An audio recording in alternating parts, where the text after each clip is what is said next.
Até a microfonia, abaixa um pouquinho. Capacidade, de uma responsabilidade difícil de estarmos aqui para estarmos trazendo a palavra de Deus. Quero agradecer a Deus por tudo, pela presença do Espírito Santo que já tem atuado em nosso meio, através dos cânticos, através da expressão de adoração de cada um dos irmãos. Do canal do culto onde nós estamos aqui adorando o nosso Deus por tudo que Ele faz em nossas vidas. Meus queridos irmãos, como os irmãos já conhecem esse texto, é um dos textos mais que possa nos refletir em nossas vidas e os dias que estamos vivenciando. Onde conhecemos a igreja de Tessalônicas, onde nós vemos que Paulo, em uma das suas missões, para nos alertarmos e trazermos o Evangelho de Cristo, nós vemos que deparamos com estas cartas, onde nós vemos Paulo tinha pressa a trazermos a ministração e despertamento através desse contexto e demais. Seus irmãos, repararmos e vemos que a primeira carta e a segunda carta se tem os mesmos objetivos sobre a vinda de Cristo e o preparo da vida espiritual. Quando nós vemos que a igreja de Tessalônica aparentemente é uma igreja que parecia que estava tudo bem, mas havia entre os irmãos algumas heresias, algum esfriamento espiritual. Como nós vemos o contexto a qual nós lemos quando o apóstolo Paulo, ele dizendo: não queremos, irmãos, que não sejamos ignorantes acerca daqueles que dormem. Nós vemos que a importância de Paulo a um despertamento espiritual, aonde havia certos conceitos de pessoas que estavam no meio da igreja do Senhor, trazendo enfriamento espiritual, acerca de onde nós não possamos observarmos poucos irmãos, quando se havíamos algumas situações em que a igreja de Tessalônicas, muitos ficávamos perplexos e até com a sua fé lá embaixo. Como nós vemos que havia questões, havia situações que eles ficavam preocupados daquelas pessoas que morriam em Cristo Jesus e ficavam no seu pensamento, no seu intelecto, tentando entender e compreender por que esta razão e por que essas situações. Ainda havia dúvida a respeito da sua confissão de fé. Pessoas que aceitaram a Cristo, mas ainda havia uma certa desconforto, uma certa desconfiança a respeito das promessas que Deus ele fez a esta igreja Tessalônicas. E nós vemos que Paulo, ele com a sua contundência, uma forma de expressão claro, trazendo um despertamento espiritual, porque já havia muitos irmãos que estavam enfriando na fé. Pessoas que havia tantos anos que viviam na igreja, pessoas que tinham 10 anos, pessoas que tinham 20 anos na igreja, e pessoas que talvez tinham um ano que fazia parte dessa igreja. E nós vemos que uma certa influência, umas certas doutrinas errôneas, que pessoas ensinavam acerca daquilo que Deus havia falado à sua igreja tessalônica, através do apóstolo Paulo, como um transporte da palavra do Senhor. E nós observamos que muitos ficaram ainda perplexos, porque muitos dormiam e eles ficavam em sua mente. E aqueles que morreram em Cristo, será que verdadeiramente eles teriam salvação? Eles seriam ressuscitados na vida do Senhor Jesus Cristo?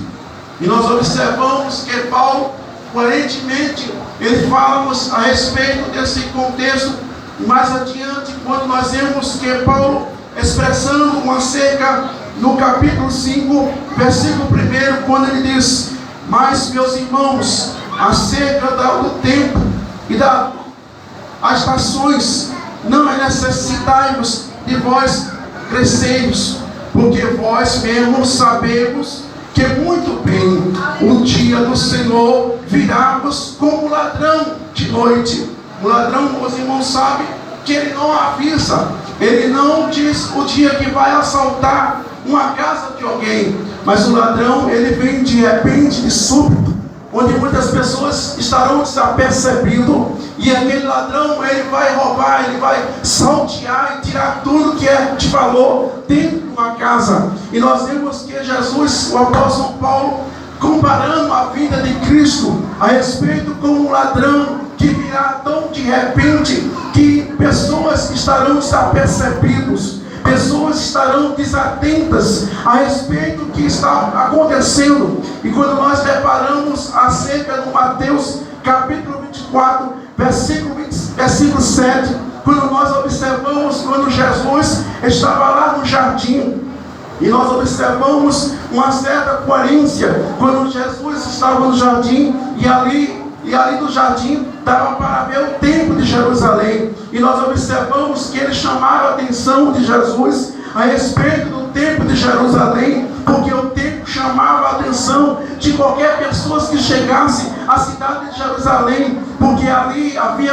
pedras preciosas, havia uma construção montas, onde nós observamos algumas notícias que já ouvimos através desses cegos que estão vivenciando, onde nós vemos que Jerusalém está se preparando para levantar um novo templo. E para levantar um novo templo é necessário de muitos dinheiro para se construir um novo templo, a qual a profecia já fala a respeito desta profecia. E nós observamos que muitos que eram dispensos de Jerusalém, que moravam em outras cidades e outros estados, muitos estão se regressando a Jerusalém. Jerusalém, ou Israel, nós observamos, é o sinal, é o relógio de Deus, que as coisas do Senhor Jesus está perto de voltar e de buscar a sua igreja. Isso já é alerta, tudo já está se preparando, a plataforma, tudo que está sendo pronunciado através de notícia, onde nós vemos que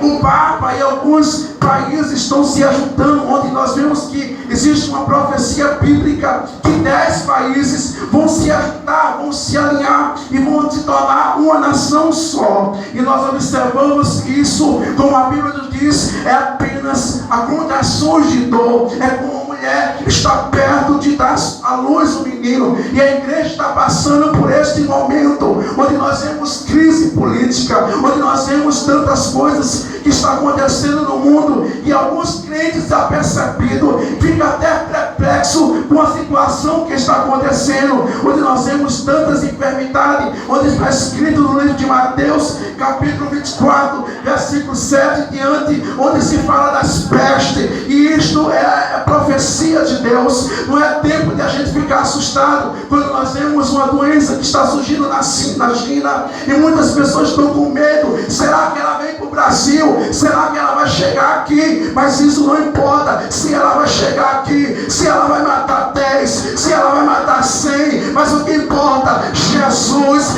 está voltando. E ninguém pode impedir as profecias de se cumprir. Pode entrar político, pode entrar governador, pode entrar presidente e tentar mudar leis, mas isso é a profecia. Deus falou e assim cumprirá.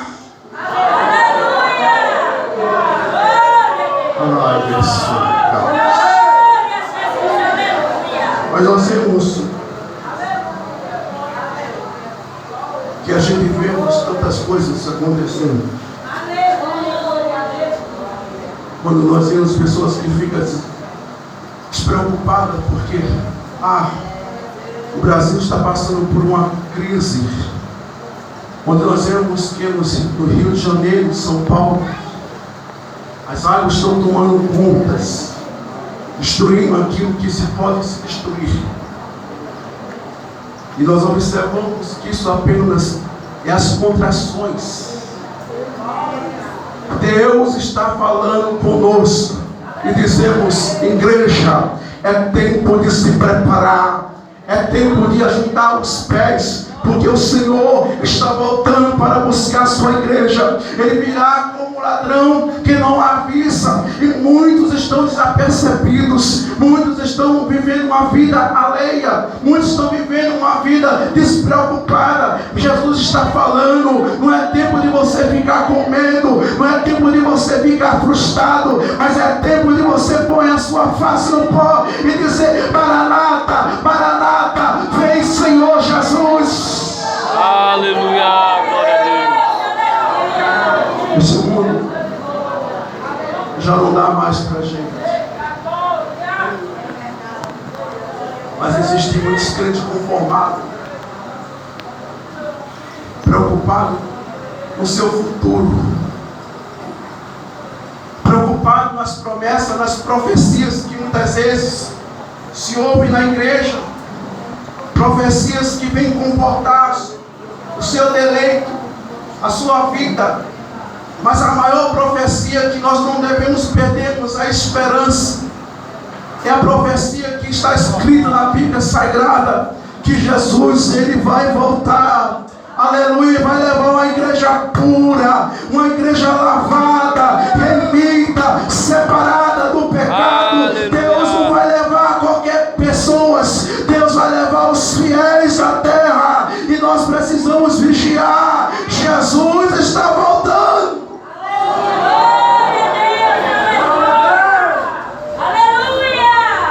E as tantas doutrinas está se havendo nesses últimos dias, e muitos já não sabem aonde serve, aonde adora. Como nós vemos Paulo, ele passando por esta circunstância, porque não era fácil para Paulo trazer a esperança. Muitos irmãos estavam enfriando na fé, perdendo a sua esperança. Será que hoje é diferente?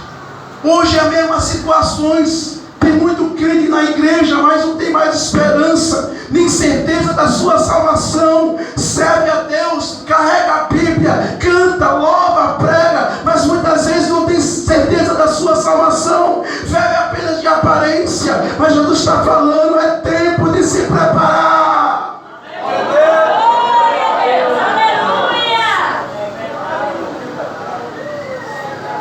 E a gente pode ver esses sinais,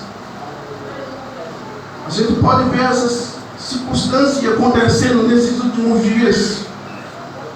Quantos querendo ser melhor do que o outro, quantos querendo pregar melhor do que o outro, mas estamos esquecendo que nós não somos nada. Tudo que a gente sabe é Deus que nos coloca, nos posiciona como um instrumento nas mãos dele, para transmitir a sua palavra, para pregar a sua palavra.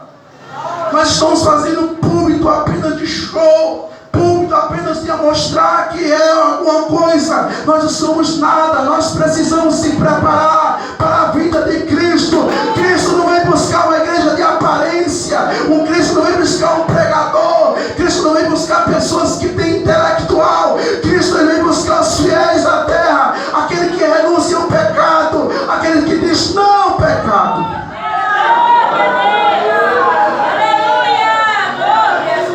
Mas existem muitas pessoas preocupadas com seus status. Será que esse ano? Ou será que o próximo ano? Será que eu vou me casar agora? Será que eu vou me preparar para viajar? Mas diz a Bíblia Sagrada que 2 estarão no campo, um será tomado e o outro vai ficar. Será uma grande tribulações. Estamos apenas nas contrações. Quando chegar o princípio da dor, olhe e veja, Jesus está mais perto do que a gente pensa. Aleluia, glória a Deus.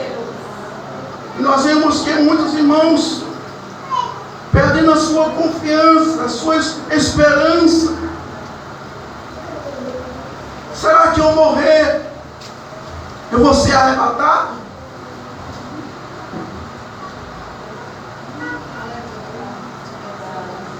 Como vai nossa consciência? Glória a Deus, aleluia. Como vai as nossas mãos? Glória a Deus. Mostra-nos as tuas mãos.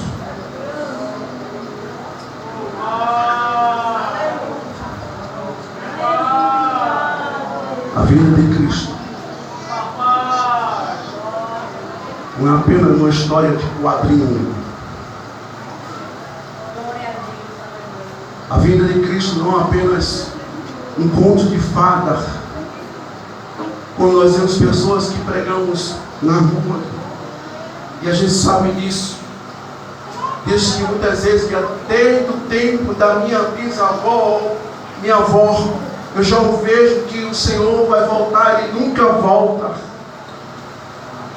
Mas se alguém soubesse o dia que seria assaltada a sua casa, ele se prepararia. Ele estaria preparado.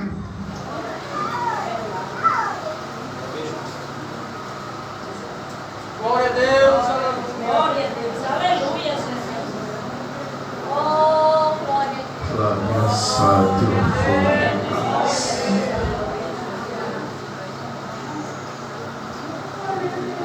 Ele quem for em paz, Glória a Deus, glória a Deus. Glória a Deus. aleluia, salve,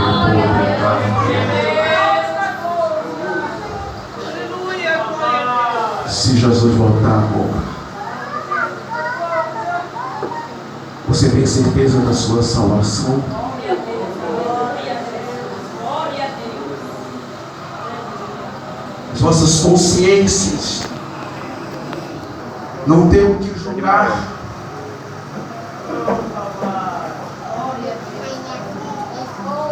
Existe um hino que fala: no céu não entra bagagem, só entra santo, lavado e remido.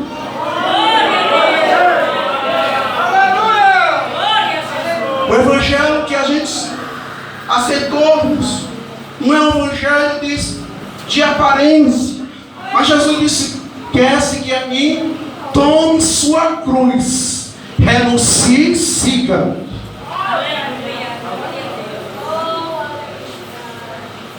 E a gente vê que o apóstolo Paulo, no capítulo de Coríntios, versículo 52,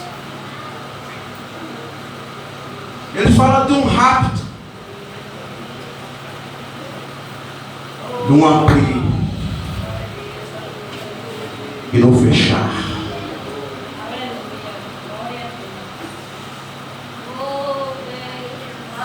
Falaia sobre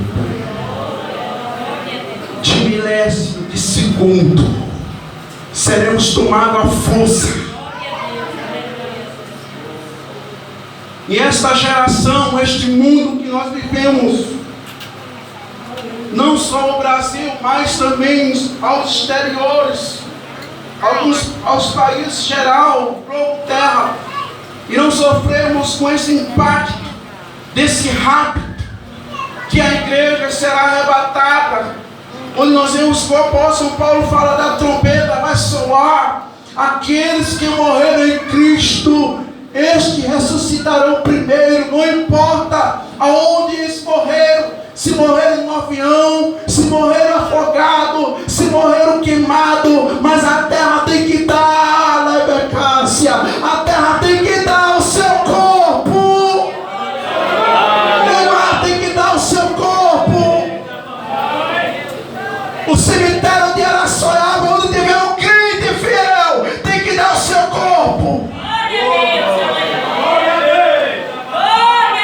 Porque a trombeta vai soar. Os mortos se ressuscitarão em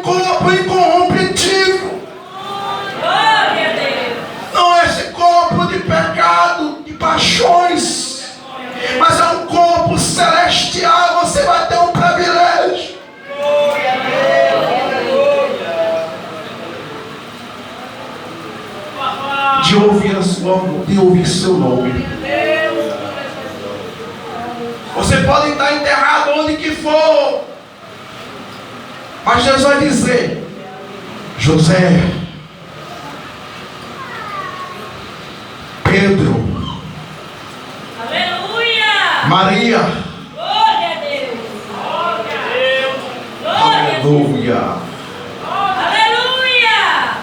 Será um verdadeiro caos, onde aqueles que ficaram vivos, nós, quem sabe hoje pode se cumprir com esta profecia. Estamos aqui no culto, um culto de adoração a Deus. Estamos ouvindo a palavra do Senhor. Deus está falando com a gente para o despertamento espiritual, porque não é tempo de brincar de ser crente, é tempo de se preparar. Veja as construções da dores. Glória a Deus! Aleluia! Glória a Deus! Será um verdadeiro calma. Você já pensou, está viajando e de repente você some?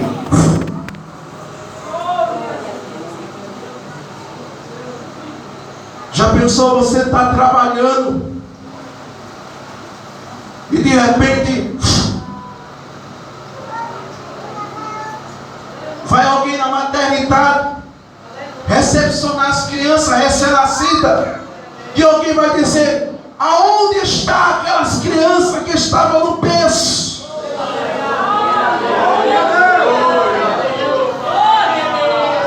Vai ser um verdadeiro caos. Vão chamar a polícia para investigar, mas a polícia não terá tempo, porque verdadeiramente esse globo terra vai sentir aquilo que é a profecia de Deus. Deus, ele não é um homem para que minta, e nem tampouco o filho do homem para que se arrependa. Porventura falaria ele, não cumpriria. Glória a Deus! Aleluia! Catástrofe. Ônibus vão se chocar.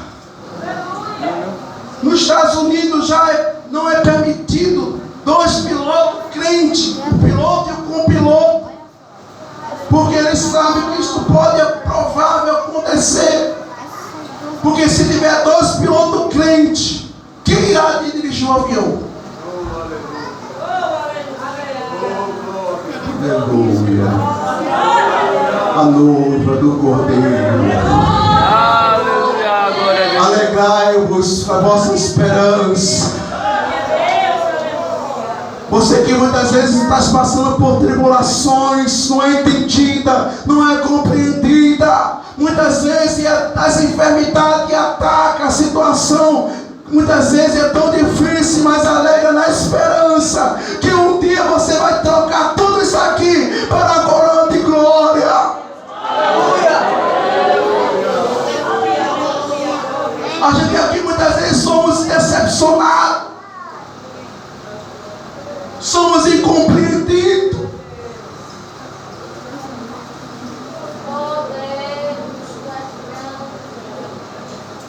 Mas lá não haverá estas coisas, nem maior nem menor, nem pobre nem rico, nem cego nem coxo. Você não vai precisar de marcar uma ficha para ir para o médico.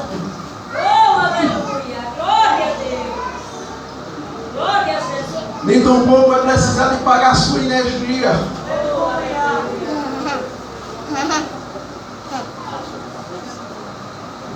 Porque nós vamos passar o terceiro céu. Glória a Jesus! Aleluia! Seremos recepcionados pelos anjos, querubins, serafins, Miguel, arcanjo. Pense nesse momento glorioso, reflita na sua vida, de ser recepcionado pelos anjos, milhares de anjos, milhares e milhares de anjos vão acompanhar a noiva do Cordeiro para as portas sentaremos numa mesa que não tem dimensões, que nossa visão não poderá alcançar. E sentaremos na mesa e seremos recepcionados pelo nosso Jesus.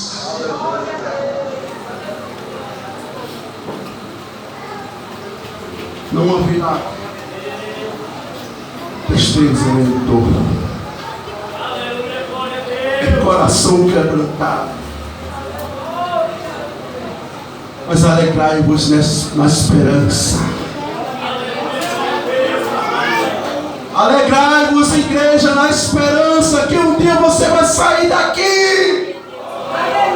Um dia você vai deixar tudo isso aqui, vai ficar para trás. Riqueza, fama, poder, autoridade vai ficar para trás.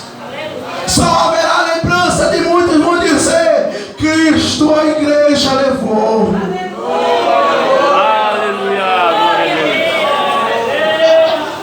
Aquele que é o seu colega de trabalho vai dizer: porque eu não fui trabalhar hoje?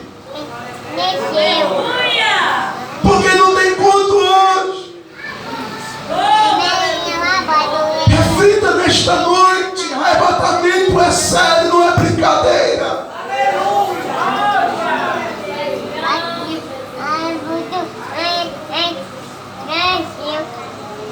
Mas os que morreram em Cristo ressuscitaram primeiro. E depois nós, que ficamos vivos, seremos transformados, encontramos com o Senhor dos ares. E entraremos para as portas e cantaremos um hino. Não é aquele hino da oliveira quando Jesus cantou na sua última ceia, mas será um hino como possamos vermos uma reflexão com Isaías no capítulo 6, quando ele começa a ver diante do trono celestial anjos, querubins, que estavam ao seu lado pulando e cantando, dizendo: Santo, Santo, Santo, Santo, Santo, Santo, Santo, Santo é o Rei da Glória. Santo, Santo, Santo é o Rei da Glória. Alega, igreja. Aleluia, glória a Deus. Alega teu coração. A maior esperança que a gente tem não é de não mudar nossa vida, não é de Deus fazer algo na nossa vida, mas de sermos arrebatados.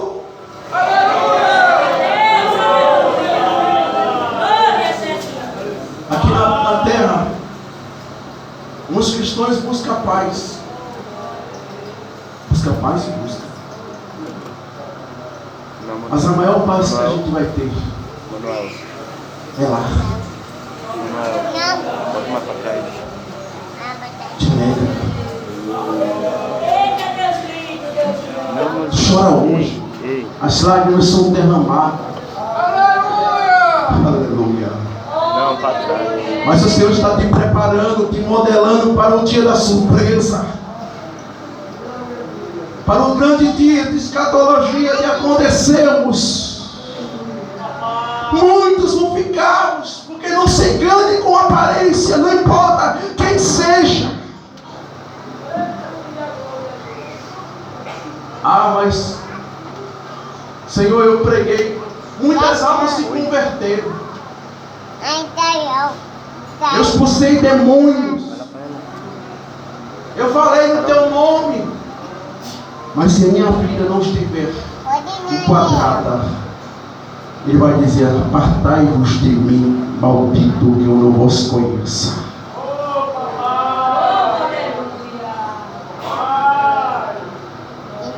Arrebatamento. É sério. Que Deus nos abençoe.